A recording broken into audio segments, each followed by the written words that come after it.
오늘 받으실 하나님의 말씀은 신약 성경 요한복음 9장 1절에서 7절 말씀까지입니다. 요한복음 9장 1절에서 7절까지 말씀, 우리 다 같이 합독하시면서 오늘 주시는 하나님의 말씀을 봉독하며 또 기대하는 시간 가졌으면 좋겠습니다. 우리 1절 말씀부터 같이 읽겠습니다. 시작. 예수께서 길 가실 때에 날 때부터 소경된 사람을 보신지라 제자들이 물어 가로되 라삐여, 이 사람이 소경으로 난 것이 네 죄로 인함이오니이까 자기오니이까 그 부모오니이까. 예수께서 대답하시되 이 사람이나 그 부모가 죄를 범한 것이 아니라 그에게서 하나님의 하시는 일을 나타내고자 하심이니라. 때가 아직 낮음에 나를 보내신 이의 일을 우리가 하여야 하리라. 밤이 오리니 그때는 아무도 일할 수 없느니라. 내가 세상에 있는 동안에는 세상의 빛이로다. 이 말씀을 하시고 땅에 침을 뱉어 진흙을 이겨 그의 눈에 바르시고 이르시되 실로암 못에 가서 씻으라 하시니, 실로암은 번역하면 보냄을 받았다는 뜻이라. 이에 가서 씻고 밝은 눈으로 왔더라. 아멘. God is good all the time. I'm nothing with God. 믿으십니까? 하나님이 함께 하시면 능치 못함이 없습니다. 우리는 하나님의 은혜 없이는 1분 1초도 살아갈 수 없습니다. 그리고 하나님이 행하시는 모든 일들은 다 옳으십니다. 다 선하십니다. 다 좋으십니다. 그래서 항상 우리들의 신앙 고백 속에서 우리 하나님은 언제나 항상 늘 좋으신 하나님이라는 이 귀한 하나님, 오늘 말씀으로 만나 뵙기를 주님의 이름으로 축원합니다. 오늘의 뜻을 정한 인생 188번째 시간으로 실로암이라는 제목으로 하나님의 말씀을 증거하겠습니다. 우리 한번 옆에 계신 분들한테 오늘 실로암을 경험합시다라고 한번 인사해 볼까요? 시작. 오늘 이 시간 여러분 모두가 다 실로암을 경험할 수 있는 시간 되기를 바랍니다. 실로암이라는 단어를, 주제를 정해봤지만 여기에 계신 분들 중에 또 실로암이 무슨 뜻인지 알지 못하는 분들도 계실 텐데, 우리는 이미 하나님의 말씀을 읽었기 때문에 실로암이라는 것이 연못 이름이구나를 알 수가 있습니다. 얼마 전에 어느 유튜브를 보니까는 이 실로암이라는 찬양이 있는데, 이 찬양이 한국 군대에서는 거의 군가처럼 불려지는 모습을 보게 됐습니다. 여러분들 이 실로암이라는 찬양을 아는지 모르겠습니다. 어두운 밤에 캄캄한 밤에 하면서 불려지는 찬양인데, 혹시 유튜브를 보신 적이 있는 사람 한번 손 한번 들어보시겠습니까? 그래도 좀 보셨네요. 저는 그 유튜브에 군인들이 실로암이라는 찬양을 교회 안에서 부르는데 이걸 어떻게 봐야 될지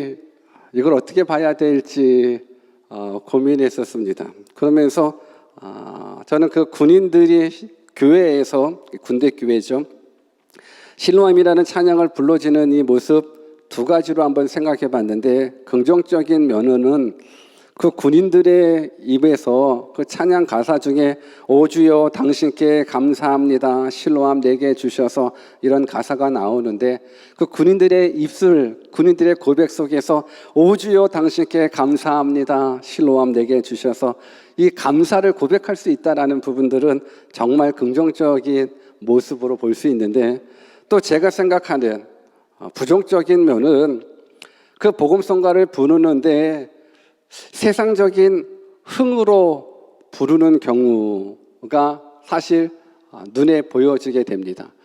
거의 군가 수준이고 거의 미친 사람 수준으로 그냥 찬양하면서 파도 타기까지 시작하는 거예요. 막 그냥 어두운 밤에 하면서 이쪽에서 그냥 파도 타기를 확 하고 이쪽에 오고 이쪽에서 뛰어들고 뭐 하고. 여러분, 우리가 하나님을 찬양하는 모습 속에서 하나님을 높여드리고 또 하나님의 은혜를 경험하는 모습 속에서 내 안에 기쁨이 있는 모습, 내 안에 정말 행복이 있었는 모습은 좋습니다. 그런데 찬양이라는 곡조를 이용해서 내가 세상적인 흥을 사용하는 것, 이거는 반대하고 싶습니다. 충분하게 찬양도 빠른 곡조를 부를 수 있는 찬양들이 있거든요. 근데 내 세상적인, 내 육체적인 흥을 위해서 찬양을 이용하는 건 스탑. 저는 반대합니다. 다만 하나님을 찬양하는데 그 찬양 가운데 하나님의 은혜가 너무 감사하고 감격되어서 내 마음 가운데, 내 몸 가운데 반응하는 부분들은 저는 오케이 사인해 주고 싶습니다. 무슨 말인지 아시겠습니까? 여러분, 똑같이 찬양을 부르면서도 기뻐할 수 있습니다. 꼭 찬양이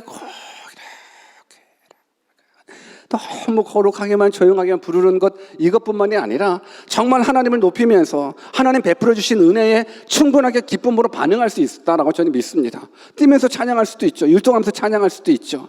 근데 다만 우리가 유념해야 될 부분들은 이 세상적인 흥, 이 육체적인 흥을 위해서 찬양을 이용하는 것은 저는 반대입니다. 근데 군대에서 불러주는 이 실로암이라는 찬양은 그런 모습이 제가 느끼기로는 참 많아서 좀 안타깝다라는 생각을 하게 됩니다. 오늘 저는 이 실로암이라는 이 모습, 이 실로암이라는 이 단어, 실로암이라는 이 이름, 저는 여러분들이 이 시간을 통해서 이 실로암이 주는 영적 진리를 다 발견했으면 좋겠습니다. 단지 우리들의 흥을 위해서 사용되는 노랫가락의 제목이 실로암이 아니라 오늘 성경에서 말씀하고 있는 그 실로암이 무엇인지 깨달아서 저는 여러분들의 인생 가운데 실로암의 기적이 일어나기를 원합니다. 여러분들의 인생 가운데 실로암을 경험함으로 말미암아서 여러분들의 삶이 바뀌어지고 인생이 바뀌어지기를 주님의 이름으로 축원합니다. 아멘. 우리 한국 속담에 몸이 천냥이면 눈이 900냥이라는 말이 있습니다. 이 말은 눈의 중요성을 이야기하는 겁니다. 몸이 1000이라고 그러면 이 볼 수 있는 눈은 900에 해당된다는 겁니다. 그러니 우리 인체에서 눈이 차지하는 역할, 눈이 중요한 역할을 우리는 알 수 있습니다. 몸이 1000이면 눈이 900, 얼마나 이 볼 수 있다는 것이 중요한 것인지요. 오늘 저는 여러분들이 볼 수 있음에 대해서 감사했으면 좋겠습니다. 여러분들, 제가 보이십니까? 옆 사람이 보이십니까? 오늘 볼 수 있다는 것, 이것이 큰 은혜입니다. 동의하십니까?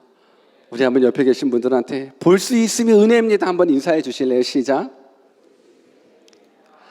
다시 한번, 당신 볼 수 있군요. 당신은 큰 복을 받았습니다. 한번 더 인사해 보세요. 시작. 당신 볼 수 있군요. 당신 큰 복을 받았습니다. 여러분, 볼 수 있다는 게 큰 은혜예요. 이 사실을 여러분들이 못 깨달은 것 같아요. 우리는 태어나면서부터 계속 보아왔으니까 볼 수 있음에 대해서 감격이 없고 감사가 없어요. 여러분, 볼 수 있는 게 큰 은혜입니다. 제가 오늘 사무실 옆에 쇼핑센터가 있는데 그 쇼핑센터에 자주 산책을 한번 합니다. 그때마다 제가 자주 목격하는 분들이 계시는데 시각 장애인을 훈련시키는 그 모습이 이 쇼핑몰 안에 있더라고요. 그래서 흰 막대기 그 끝에 어떤 하얀색 볼같이 생긴 부분들을 가지고서 이제 훈련하는 겁니다. 소경을 훈련하면서 그 뒤에서, 그 옆에서 이제 말해주는 거예요. 그 감각을 익혀 나갈 수 있게끔.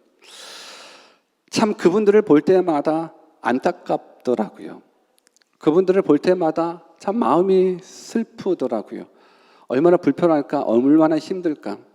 근데 요 며칠 전에는, 예전에는 계속 성인들만 봐왔었는데 어린 여학생이 이 훈련받는 그 모습을 보면서 그 마음이 더 안타깝게 느껴졌습니다. 여러분, 볼 수 없다라는 것을 한번 상상해 보십시오. 생각해 보십시오. 제가 어릴 적 기억에 제가 머리를 감고 있었었는데 제가 중학교 때로 기억합니다. 중학교 때 제가 기독교 학교를 다녔는데 채플 시간에 장님이 되신 소경 목사님의 간증을 제가 듣고 아마 그렇게 반응한 걸로 기억이 됩니다. 머리를 감으면서, 혹시 여러분 머리 감을 때 눈 뜨고 감습니까? 아니면 눈 감고 감습니까? 그렇죠. 다 눈을 감고 감겠죠, 그냥. 그래서 눈을 꽉 감고 비누칠을 막 합니다. 그러면서 문득 눈을 감고 생각을 해봤습니다. 만약에 내가 이렇게 눈 감은 채로 깜깜한 채로 평생을 살아간다 그러면 어떨까라는 생각을 해봤었습니다. 여러분들은 어떨 것 같습니까? 눈을 한번 눈 감아볼까 우리? 여러분들 주무시지 마시고 한번 지금 이 순간에 한번 눈을 한번 감아보세요. 그냥 눈 다 감아보세요. 눈 감아보세요. 여러분 제가 보이면 안 돼요. 그리고 주무셔도 안 돼요. 눈 잠깐 감아보세요. 깜깜하십니까? 대답해 주셔야죠. 깜깜하십니까? 여러분들 이 상황에서 우리가 과연 몇 시간을 견딜 수 있을까? 며칠을 이렇게 살 수 있을까? 몇 년을 이렇게 살 수 있을까? 여러분들 지금 눈 뜨지 마시고 눈 감은 상황 속에서 내가 이 상황 속의 상태에서 평생을 살아간다라고 한번 가정해 보십시오. 상상해 보십시오. 어떨 것 같습니까? 예, 이제 눈을 뜨십시오. 그러고 한번 옆에 계시면 혹시 주무시는 분이 있는지 한번 체크 한번 해주십시오. 이 짧은 순간에 또 주무시면 안 되니까. 여러분 어떻습니까? 상상만 하더라도 너무 고통스럽지 않습니까? 상상만 하더라도 너무 불편할 것 같고 너무 답답할 것 같아요. 근데 오늘 본문에 나온 사람은 나면서부터 속용된 사람입니다. 상상만 해도 우리는 힘든데 이분은 정말로 나면서부터 속용된 사람입니다. 우리 본문 1절을 같이 읽어볼까요? 본문 1절 크게 한번 읽어봅시다. 시작. 예수께서 길 가실 때에 날 때부터 속용된 사람을 보신지라. 오늘날 예수님께서 제자들과 함께 길을 가시다가 날 때부터 속용된 사람을 만나게 됩니다. 그런데 그 당시 사람들의 생각 속에는 어떤 생각이 지배되고 있냐면 잘못을 범한 사람은 그 삶 속에서 꼭 벌을 받는다라는 생각이 사로잡혀 있었습니다. 그러다 보니까는 이 사람이 아프다, 이 사람이 넘어졌다, 이 사람 앞에 무슨 실패가 있다, 이 사람이 무슨 어려움이 있다 그러면 꼭 죄졌구나, 꼭 뭔가 잘못했구나라는 그런 사상이 꽉 차여 있는 이 모습 속에서 오늘날 예수님과 제자들이 길 가실 때 나면서부터 속용된 사람을 볼 때 그때 이 제자들이 예수님한테 이렇게 고백을 합니다. 뭐라고 이야기를 하는가? 2절 말씀 같이 읽어볼까요? 같이 한번 읽습니다. 시작. 제자들이 물어 가로되 랍비여 이 사람이 소경으로 난 것이 네 죄로 인함이오니까 자기 오니까 그 부모 오니까. 여러분 이 말씀을 한번 잘 생각해 보십시오. 저는 이 제자들의 이 질문을 보면서 이런 생각을 한번 해봤습니다.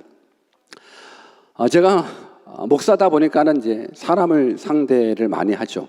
또 사람과 대화도 많이 나누고 또 상담을 참 많이 받습니다. 그리고 상담을 하면서 그 사람 주변에 그를 괴롭혔던 사람, 그를 힘들게 했던 사람들 그런 부분들을 이제 많이 접하게 됩니다. 그리고 뉴스를 틀면서 또 시사에 대한 모습들을 바라보면서 하나같이 제가 공통적으로 느낀 것 한 가지가 있는데 사람 참 못됐다라는 생각을 하게 됩니다.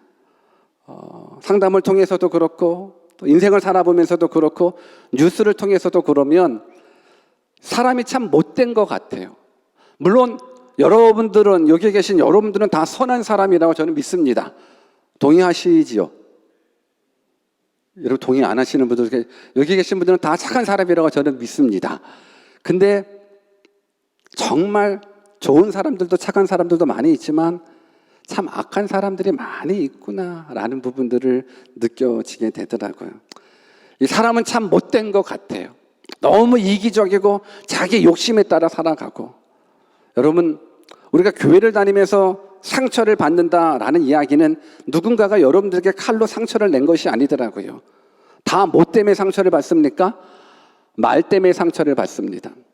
자녀들도 부모에 의해서 상처를 참 많이 받는데 그 부모가 직접적으로 매를 들어서 내는 상처가 아니라 대부분 다 말 때문에 당하는 상처들, 직장에서도 마찬가지고 어떤 공동체에서도 마찬가지고 우리는 말로 인한 상처들을 참 많이 주는 것 같습니다.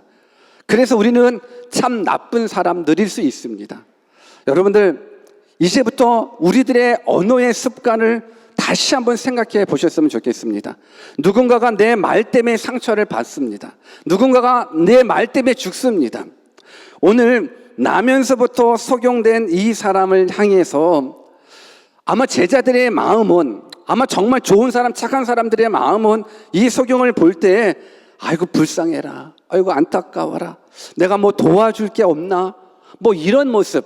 예수님, 저분이 나면서부터 속용된 것 같은데 우리가 뭐 도와줄 방법이 없을까요? 뭐 이런 식으로 접근을 해야 되는데, 이 제자들이 예수님한테 접근한다라는 분들이, 예수님, 이 속용은 누구 죄 때문에 이렇게 나면서부터 속용되어서 이 꼴로 살아갑니까? 이 인간이 죄를 범한 겁니까? 아니면 이 부모가 아주 몹쓸 죄를 지은 겁니까? 누구 죄 때문입니까? 여러분, 그렇게 말하시면 안 되지 않겠습니까? 근데 인간이 이렇더라고요. 인간이 이렇더라고요. 저는 여러분들이 인생을 살면서 우리들의 생각 속에 또 언어의 습관 속에 남의 고난이나 불행을 죄값이나 하나님의 심판이라고 함부로 말하지 않았으면 좋겠습니다.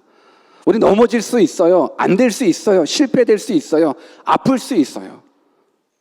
제가 아프다, 저 목사님 죄졌구만, 여러분 이렇게 얘기하지 마세요. 물론 모든 아픔은, 모든 어려움은, 모든 연약함은, 모든 불행은 사실 그 시작은 죄가 맞습니다. 죄가 있음으로 말미암아서 사망이 오고, 죄가 있음으로 말미암아서 이 땅에 근심이 오고, 죄가 있음으로 말미암아서 이 땅에 불행이 오는 건 맞습니다. 그런데 우리들의 생각 속에서 우리 주변 사람들을 바라봤었을 때 넘어지고 쓰러지고 아픈 사람이 있다면, 죄 때문에 그랬구나, 무슨 죄를 졌을까, 그럴 줄 알았어, 저 인간은 그래, 뭐 이런 식으로 얘기하지 마시고 우리 마음 가운데에 그를 향한 안타까움이 있었으면 좋겠습니다. 그를 향한 배려가 있었으면 좋겠습니다. 여러분, 하나님은 죄인을 심판하시는 공의의 하나님이시지만 동시에 사랑과 은혜가 풍성하신 하나님이십니다. 믿으십니까? 하나님은 죄인이 멸망받는 것 기뻐하지 않습니다. 하나님은 죄인이 돌아와 회개하여 구원받는 것 더 기뻐하십니다. 아니, 더 기뻐하시는 것이 아니라 이 일을 위해서 하나님은 자신을 희생시키고 자기의 아들 독생자 예수 그리스도까지 희생시키셨습니다.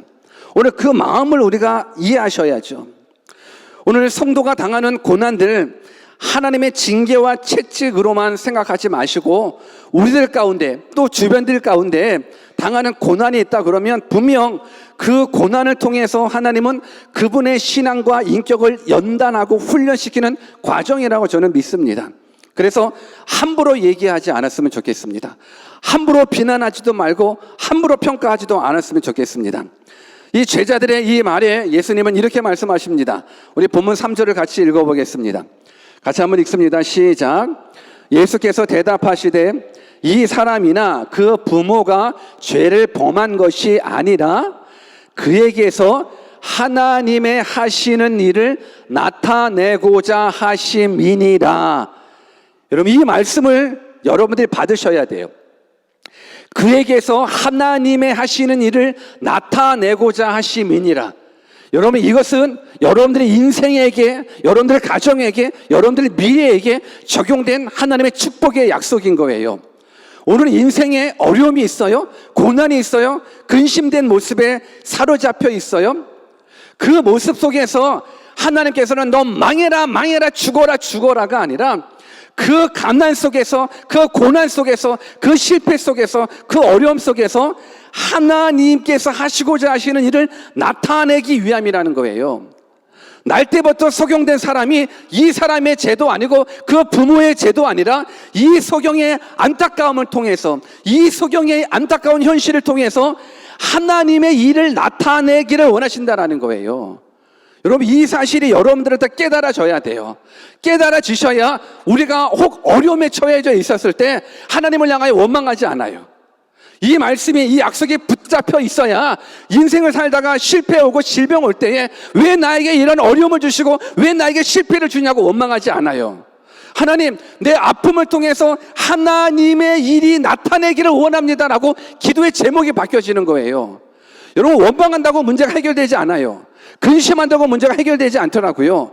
비록 내 상황이 날 때부터 소경처럼 그렇게 불행한 삶, 불쌍한 삶, 비참한 삶을 살아간다 할지라도 하나님, 내 이 모습 속에, 내 가난, 내 고난, 내 질병 속에 이제 하나님의 뜻이 나타내기를 원합니다. 하나님의 일이 나타내기를 원합니다라는 그런 기도가 여러분들 삶 가운데 있기를 원합니다. 우리 하나님은 여러분들을 사랑하시는 하나님이십니다. 믿으십니까? 오늘 이 말씀을 하시면서 4절을 또 같이 한번 읽어볼까요? 이제 예수님이 하시는 일을 기대하셔야 되는 거예요. 이제 예수님이 그 소경을 통해서 하시는 일이 뭔지 기대하면서 4절 같이 한번 읽어봅시다. 시작. 때가 아직 낮음에 나를 보내신 이의 일을 우리가 하여야 하리라. 밤이 오리니 그때는 아무도 일할 수 없느니라. 예수님께서 때가 아직 낮이고 나를 보내신 이의 일을 우리가 할 수 있다. 근데 밤이 오면 그때는 아무도 일할 수 없다라고 말합니다. 여러분, 낮 시간은 생명을 상징하는 시간이고 밤 시간은 죽음을 상징하는 시간입니다. 여러분, 밤의 시간은 잠자는 시간입니다. 밤의 시간은 일할 수 없는 시간입니다. 밤의 시간은 활동할 수 없는 시간입니다. 그래서 밤의 시간은 죽음을 의미하는 시간입니다. 여러분, 인생의 밤이 찾아오게 되면 우리는 아무 일도 할 수 없습니다.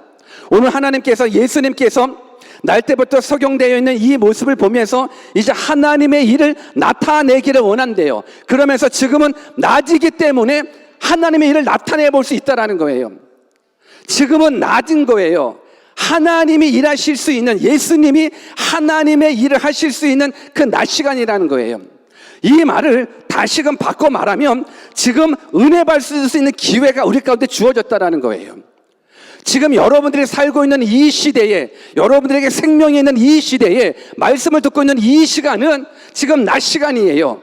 하나님께서, 예수님께서 일하실 수 있는 시간인 거예요. 이 말은 곧 내가 은혜 받을 수 있는 기회가 지금 이때라는 거예요. 여러분, 하나님의 은혜가 임할 수 있는 시간이 지금 이때예요. 밤이 오면 그 은혜를 경험할 수가 없어요. 밤은 죽음이기 때문에 기회가 없는 거예요.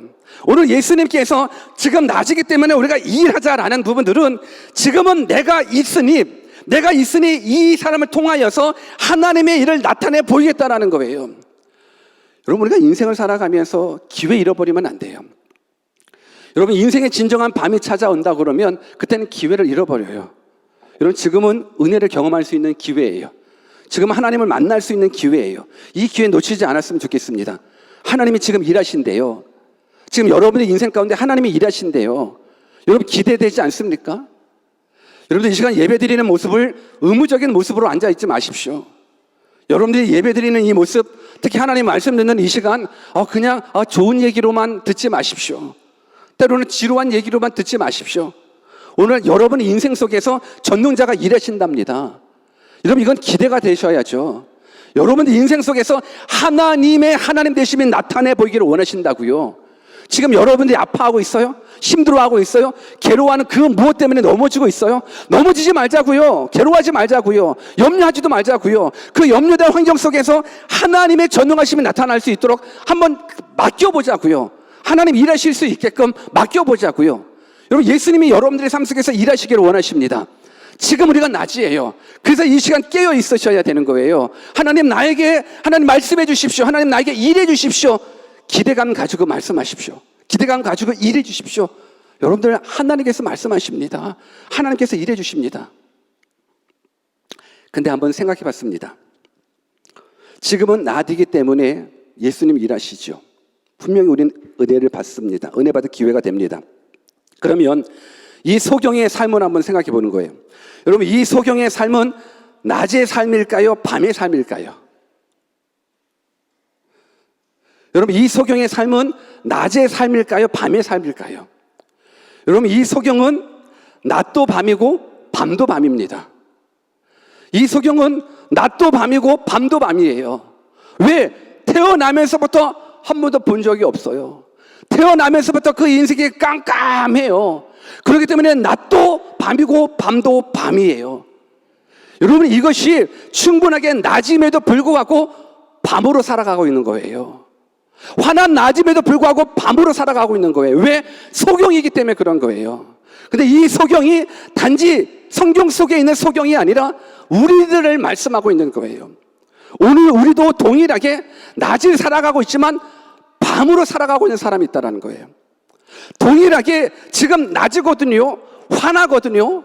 물론 오늘 구름이 좀 껴서 좀 어두울 수는 있습니다. 그러나 엄연히 낮이에요. 요즘 태양이 8시, 9시 지고 환하지 않습니까? 우리 지금 낮을 살아가고 있어요. 근데 낮을 살아가고 있지만서도 우리는 밤처럼 캄캄함. 왜? 어둠에 사로잡혀 있으면 그게 바로 낮의 삶이 아닌 밤의 삶을 살아가는 거예요. 오늘 저는 여러분들이 예수님께서 왜 이 땅에 오셨는지 깨달으셔야죠. 예수님께서 지금 낮이기 때문에 내가 일할 수 있다는 거예요. 무슨 일 하시는데요? 여러분, 요한복음 10장 10절 같이 한번 읽어볼까요? 같이 한번 읽습니다. 시작. 도적이 오는 것은 도적질하고 죽이고 멸망시키려는 것뿐이요, 내가 온 것은 양으로 생명을 얻게 하고 더 풍성히 얻게 하려는 것이라. 여러분, 예수님이 오신 목적은 여러분들을 멸망시키기 위함이 아니거든요. 우리로 하여금 생명을 얻게 하고 더 풍성한 삶을 살게 하려고 예수님 오신 거예요. 오늘 그 예수님이 오셨는데 내 삶 가운데 내가 소경인지라 낮도 밤처럼 밤도 밤처럼 낮을 살아가면서도 어둠에 사로잡히다 보니까는 항상 어둠 가운데 살아가는 이 모습 속에서 이제 내가 일하겠다라는 거예요. 내 삶 속에서 일하겠다라는 거예요. 예수님께서 뭐라고 말씀하십니까? 우리 본문 5절 같이 또 읽습니다. 시작. 내가 세상에 있는 동안에는 세상의 빛이로다. 여러분, 내가 세상에 있는 동안에는 내가 세상의 빛이래요. 여러분, 예수님께서 인간의 어둠을 해결하기 위하여 이 땅에 오셨습니다.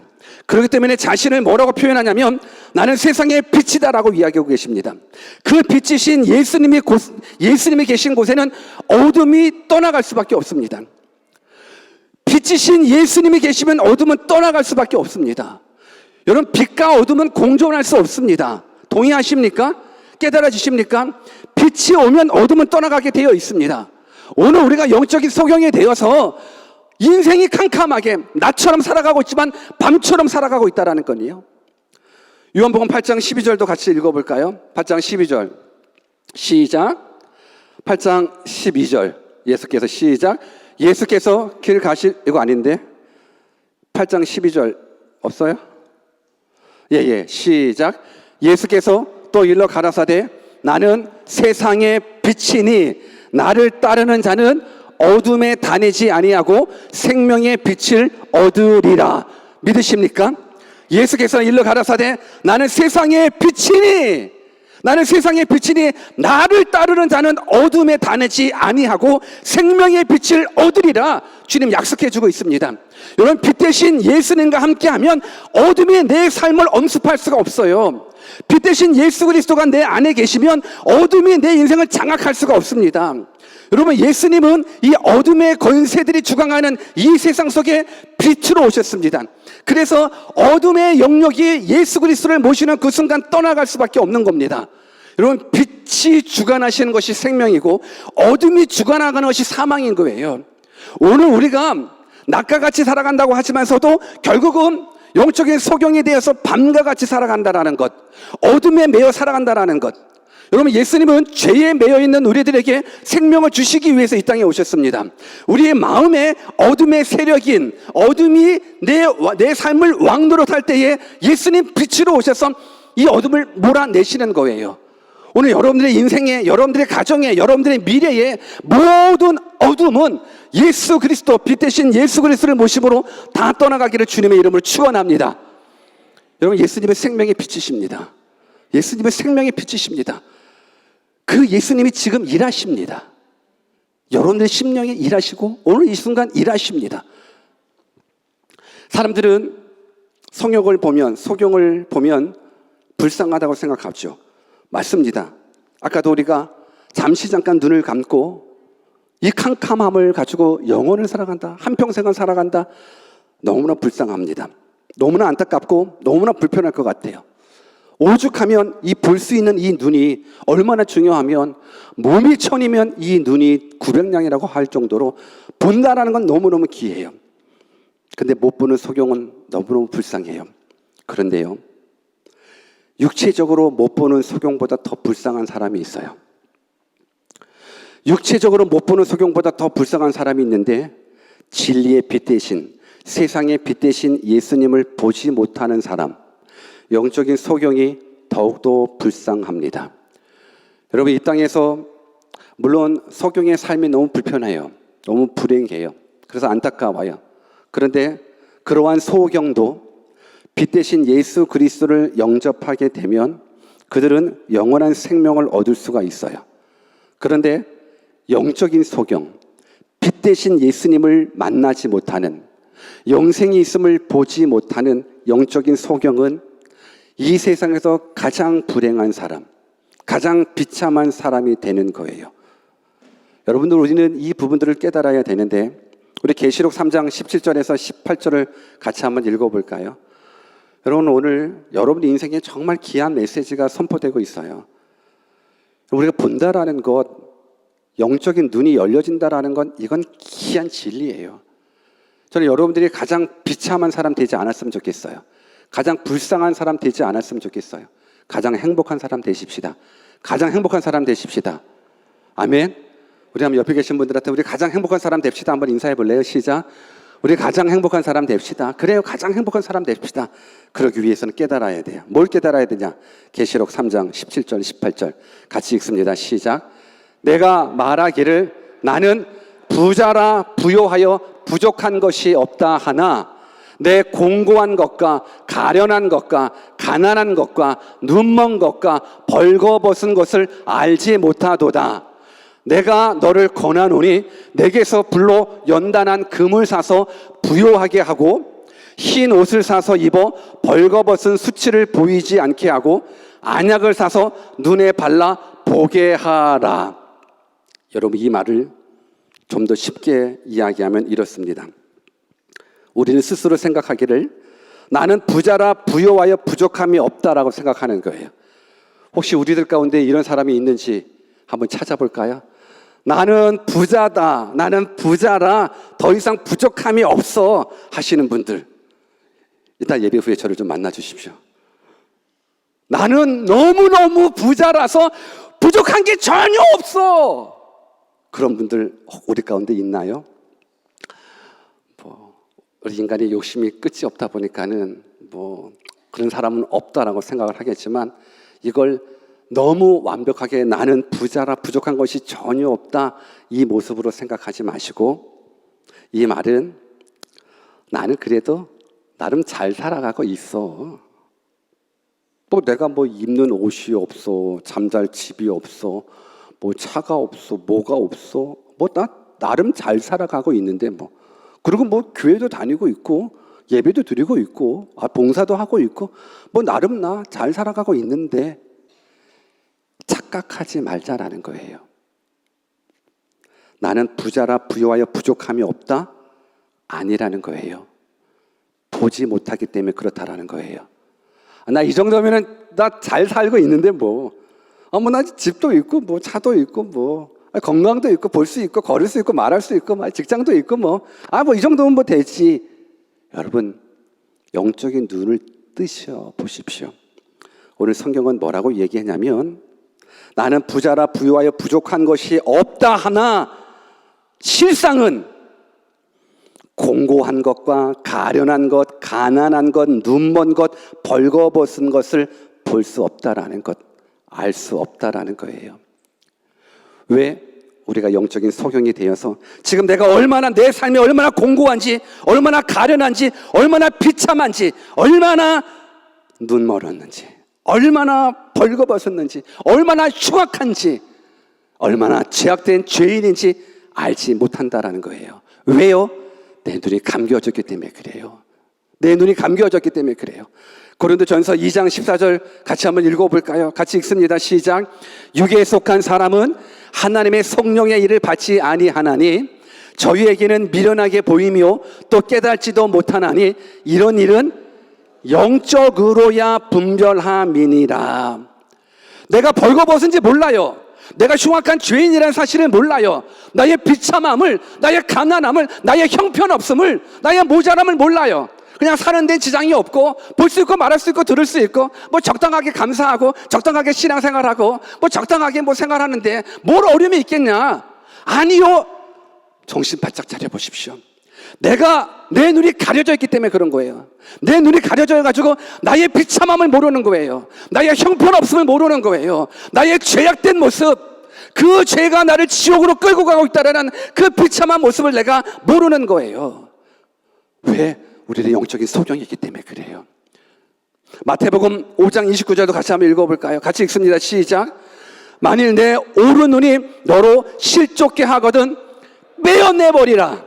내 백체 중 하나가 없어지고 온 몸이 지옥에 던지지 않는 것이 유익하답니다.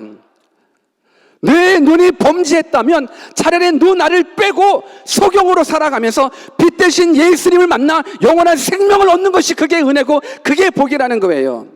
볼 수 있는 두 눈을 가지고 그냥 이 땅에서 그냥 잘 먹고 잘 살고 가다가 정말 생명의 빛이신 예수님을 알지 못하고 영생의 빛이신 예수님을 알지 못하고 죽어 지옥에 간다 그러면 그보다 더 비참한 일이 어디 있겠습니까? 여러분, 이 땅에서의 소경은 100년 미만의 불편함이겠지만 오늘 우리의 영적인 소경은 100년 미만의 불편함이 아니더라고요. 영원 세계의 불편함도 아니더라고요. 영원 세계의 고난이더라고요. 영원 세계의 저주더라고요. 오늘 그래서 여러분들이 정말로 깨어 있어야 될 건 하나님, 나로 하여금 내 눈이 좀 열려지게 해주십시오. 내 눈이 열려지게 해주십시오. 차라리 내 눈이 한쪽이 없어지더라도, 내 건강을 잃어버리더라도, 내 재물을 잃어버리더라도, 내 사업을 잃어버리더라도 내가 하나님을 만날 수 있고 생명의 빛 대신 예수 그리스도를 만나서 영원한 생명을 얻을 수만 있다면 이것이 복이에요. 이것이 은혜예요. 오늘 이 사실이 여러분들 마음의 문의, 영적인 눈이 좀 열려져서 좀 바라봤으면 좋겠습니다. 여러분, 아무리 우리가 몸이 건강하다 할지라도 예수님 안 믿고 생명의 주인 되주시는 하나님을 알지 못하면 우리는 지옥불이 우리를 기다리고 있다는 거예요. 여러분, 육체의 눈을 고치는 것보다, 육체의 질병을 고침받는 것보다 더 시급한 일은 내 영적인 눈이 열려지는 거예요. 저는 여러분의 영적인 눈이 열려지기를 주님의 이름으로 축원합니다. 바라보십시오. 영적인 눈을 열어서 나의 모습을 바라보십시오. 내가 구원받을 만한 믿음이 있는가 좀 바라보십시오. 교회 다닌다고 여러분들의 구원을 안심시키지 마십시오. 정말 영적인 눈이 좀 열려져서 내가 지금 모태신앙이지만 내가 구원받을 만한 믿음이 있는가 없는가 좀 확인해 보십시오. 내 가정에 내 자녀가 정말로 안전한가, 내 부모가 안전한가 한번 확인해 보십시오. 영적인 눈이 좀 열려져서 오늘 이 시간은 영적인 눈이 열려지기를 주님의 이름으로 축원합니다. 그러면 그 소경이 어떻게 눈이 열려져 있는가? 본문 6절 7절 같이 한번 읽어보겠습니다. 같이 한번 읽습니다. 시작. 이 말씀을 하시고 땅에 침을 뱉어 진흙을 이겨 그의 눈에 바르시고 이르시되 실로암 못에 가서 씻으라 하시니, 실로암은 번역하면 보냄을 받았다는 뜻이라. 이에 가서 씻고 밝은 눈으로 왔더라. 여러분들, 그 당시에도 아마 소경을 위한 눈에 효과가 있는 안약이 있었을 거라고 저는 생각을 합니다. 뭐 인생 살아가면서 다 뭐 불면 다 있지 않겠습니까? 근데 오늘 예수님께서 이 나면서부터 소경된 이 사람을 어떻게 치유해 주셨냐면 침을 받고 진흙에 이겨가지고 눈에 바르고 실로암 연못에 가서 씻으래요. 여러분도 한번 고민해 보세요. 여러분, 예수님의 침에 효과가 있을까? 예수님께서 만지신 침을 가지고 이기신 그 진흙에 효과가 있을까? 아니면 실로암 연못의 그 물이 좀 아주 특별한 물일까? 여러분, 그 소경에게 있어서 일상적으로 밟았었던 그 땅, 그 진흙 땅이었었어요. 그 침을 여러분들이 너무 영적으로 해석해서 예수님의 침이니까 그 침이 생명을 발해 주셨겠지 아니에요. 여러분, 이거 하나 우리 기억하십시다. 여러분, 예수님이 침을 가지고 땅에 진흙 이겨서 눈을 바르고 실로암 가서 물로 씻으래요. 그 소경이 꼭 고침받기 위해서는 침이 필요했을까? 땅 흙이 필요했었을까? 그 실로암 못 연못 물이 꼭 필요했었을까? 그거 없었으면 못 고치실까? 아닐걸요? 아니지요. 당연히 예수님은 하나님이시기 때문에. 여러분, 하나님은 말씀으로 세상을 창조하셨거든요. 예수님은 하나님이시기 때문에 나면서부터 속용된 사람에게 그냥 눈 떠! 혹시 잠자는 사람이라면 죄송합니다. 눈 떠! 나 하나님이야. 눈 떠! 그러면 눈 뜰까요? 못 뜰까요? 눈 뜰 수 있어요. 하나님이기 때문에 눈 떠! 그럼 눈 뜰 수 있어요. 근데 왜 굳이 침을 이겨가지고 진흙 발라가지고 눈에 하고 뭐 씻으라고 그럴까? 예수님께서 원하시는 건 너 내 말에 대한 절대적인 믿음, 내 말에 대한 절대적인 신뢰, 이 부분들에 대해서 반응을 보기를 원하시는 거예요. 예수님 더럽게 무슨 침이에요. 더럽게 무슨 진흙이에요. 실로암 어저께도 거기 가서 씻고 왔어요. 만약 그런다면 그 소경이 고침받을 수 있을까? 못 고침받아요. 예수님께서 원하시는 건 내 말에 대한 신뢰, 내 말에 대한 절대적인 믿음. 그 믿음은 뭘로 나타나냐면 순종으로 나타나게 되어 있습니다. 여러분, 우리가 인생을 살고 신앙생활을 하면서 누가 믿음이 있나 누가 믿음이 없나 다른 것으로 판단 안 돼요. 순종을 보고 판단하게 돼요. 그래서 순종이 신앙의 척도가 되는 거예요. 믿음이 있는 사람들은 하나님의 말씀에 순종해요. 믿음이 없는 사람들은 하나님의 말씀에 불순종해요. 아무리 신학적으로 지식적으로 많이 알고 교회를 다닌다 할지라도 순종하지 않는 사람은 믿음이 없는 사람입니다. 우리 한번 옆에 계신 분들한테 당신은 순종의 사람이 되기를 원합니다라고 한번 축복해 주십시다. 시작. 순종의 사람이 되기를 원합니다. 왜? 하나님께서 원하시는 건 순종이기 때문에. 그 순종은 그저 착한가 안 착한가를 보는 것이 아니라 내 말에 대한 절대적인 신뢰. 여러분, 하나님의 말씀은 진리이십니다. 하나님의 말씀은 그저 성경책 아닙니다. 하나님의 말씀은 하나님이십니다. 이 하나님께서 말씀하시는 그대로 여러분들이 믿고 따라간다면 하나님은 일해 주십니다. 오늘 이 시간, 이 순간 하나님께서 여러분들에게 뭘 말씀하시길 원하시는가? 순종하라는 거예요.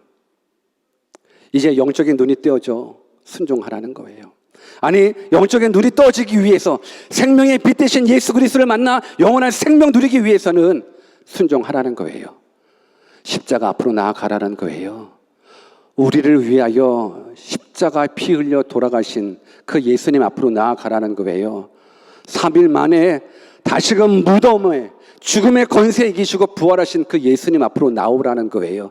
그 예수님을 나의 하나님으로 나의 주인으로 영접하기만 한다 그러면 생명이 있다라는 거예요. 내 말을 좀 믿으라는 거예요. 천국이 있고 지옥이 있으니까 제발 하나님의 말씀을 좀 믿고 순종해서 십자가 앞으로 좀 나오라는 거예요. 십자가 앞으로 나와서 영원한 생명을 좀 얻으라는 거예요. 하나님께서 원하시는 건 여러분들이 영원한 생명 누리는 거예요. 영원한 생명을 꼭 죽어서만 누리는 것이 아니라 영원한 생명을 누린 사람은 이 땅에서 영원한 생명을 얻은 자처럼 살아가기 때문에 환경에 영향받지 않아요. 영원한 생명을 얻은 사람이 100년 미만의 짧은 환경 속에 무슨 영향을 받아요?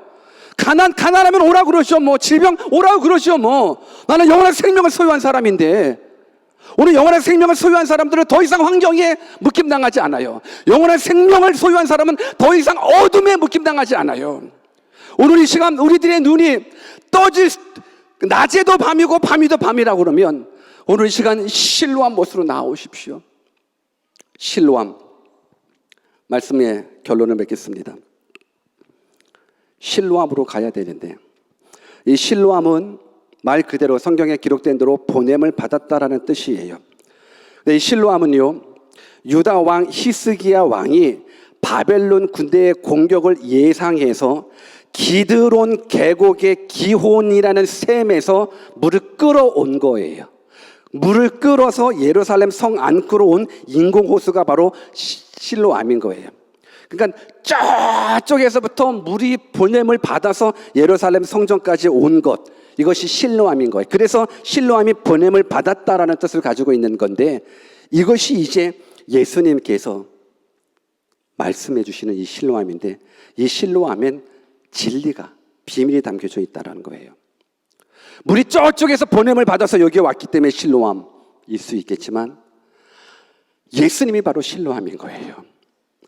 예수님이 눈멀어 소경되어 참된 빛을 발견하지 못하고 영생이 있음을 알지 못하고 우리의 소경된 우리들에게 보냄을, 우리의 눈을 뜨게 해주기 위하여 하나님으로부터 보냄받았던 분이 바로 예수님이십니다.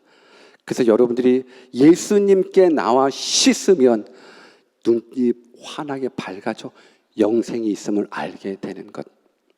저는 그래서 여러분들이 지금 이 순간 그냥 종교적인 모습으로, 형식적인 모습으로 하나님의 말씀에 귀 기울이고 신앙생활하는 것도 아니라 정말 예수님 말씀대로 한번 실로암에 가서 한번 씻어 보십시오. 예수님께 한번 나아가 보십시오. 예수님, 내가 주님을 정말로 믿기를 원합니다.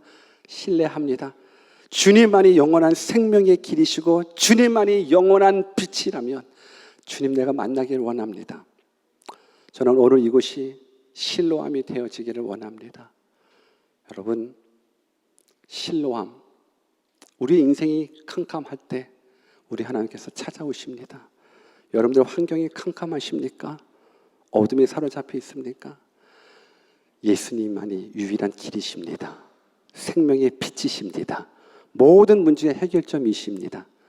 오늘 실로암에 가서 눈 깨끗이 다 씻어 이제 영적인 눈이 다 열려 천국이 있었구나, 영원한 생명이 있었구나, 지옥도 있네, 내가 사랑하는 사람들이 지옥 가면 안 되는데 하나님, 저 영혼 천국 갈 수 있도록 나를 축복의 통로 삼아 주십시오.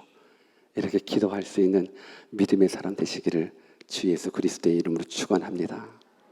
우리 같이 한번 기도하겠습니다.